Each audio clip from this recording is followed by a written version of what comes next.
Dhe tani do bëjmë analizën e aksioneve, do flasim për S&P 500, do flasim për Nasdaq 100, Russell 2000 që ka të bëjë me kompanitë small caps dhe growth stocks, dhe do flasim për VIX. VIX është volatiliteti, mund ta lidhim këtu pak edhe me dollarin. S&P 500, të analizat e mia ditore të kanali im personal, kam thënë që mund të shkojë çmimi deri te 6% ulje, por për momentin po bank te kanalin. Po krijohet një kanal tjetër dhe po mundohet të thy.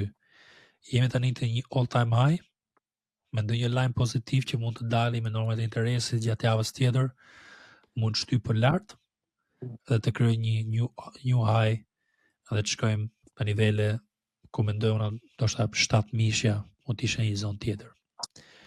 Mund po më duket pak si herët kjo lëvizje, se mendoj që mund të realizoheshin në mes të 2026, po jemi ku jemi dhe tregu po që ka dëshirë ta çojë aty, do ta çojë dhe ne thjesht do të trajtojmë mrena dëshirës të turmës edhe të menaxhojmë situatën. Po më duket okay, edhe këtu nga zona që ka filluar lëvizja është okay, për një lëvizje që ka potencial, ndoshta deri nga fundi i vitit. Derisa të bëhet shumë e blerë prapë të RSI-ja. E të bëjnë ndonjë ulje të vogël, ndonjë dip. Kleo, do jemi ndim? E bukur S&P 500 me këto rritje, por i duhet një ulje faktikisht për të plotësuar ato correction, si i thonë, të korrektim. Se duhet ta bëj tregu, por pak e vështirë me këtë euforin që ka hyrë ose me këto lajmet që presin retail traders sidomos për të bërë. Po, me normat e interesit. Edhe ka një gjë S&P 500 që mund vazhdojsh për kohë të gjatë në këtë mënyrë. Edhe kjo quhet diçka që është doll market, një treg që ndoshta nuk ka ndonjë arsye shumë kryesore pse po rritet, po vazhdon të rritet tregu. Edhe mund vazhdoj për muaj, ndoshta edhe për vite në këtë mënyrë. Puna jonë është që të pozicionohemi te aksionet më të mira, me rritje më të mëdha, që ka qenë këto quantum plays, AI, gjërat e tjera që ne kemi trajtuar, se sa të pozicionohemi te S&P në përgjithësi.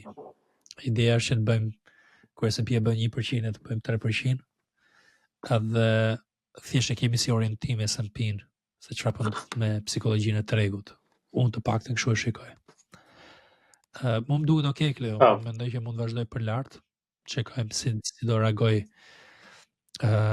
këtë javë që do vi dhe po më duket shumë mirë dhe prandaj u ripozicionova. Nasdaq ka bërë një new high, gjithashtu. Prandaj u mbledha fillova të bleja Nvidia dhe disa të tjerë që janë të Nasdaq-u, të paktën të bëj le të themi të njëjtin përqindje që ka bën Nasdaq-u në këtë lëvizje. Nuk ka ndonjë gjë tjetër për të mbuluar këtu, nuk është pak a shumë identike me S&P. Russell 2000 për herë të parë për gati një vit ka bërë një high të ri. Pak a shumë kjo është altcoins, ose janë altcoins e stocks, për i që merrni me kripto.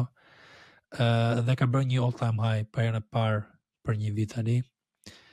Edhe ka shumë potencial ky si treg që mund të eci, sepse mendoj që po që ka siguri totale tregu që do ulen normat e interesit në mënyrë të vazhdueshme çdo muaj ose çdo 2-3 muaj. Sigurohen dhe në aspekti ekonomik që ekonomia amerikane është e mirë, Trumpi nuk bën ngjarje ose nuk rrit tarifa, gjërat e tjera që po bën. Ne mund kemi kërkesë për aksionet që janë growth dhe në rritje, dhe mund të eci më shumë kjo si treg, këto zakonisht ecin më shumë. Dhe këtu mund të pozicionohem unë këto muaj në vazhdim ose vitin tjetër.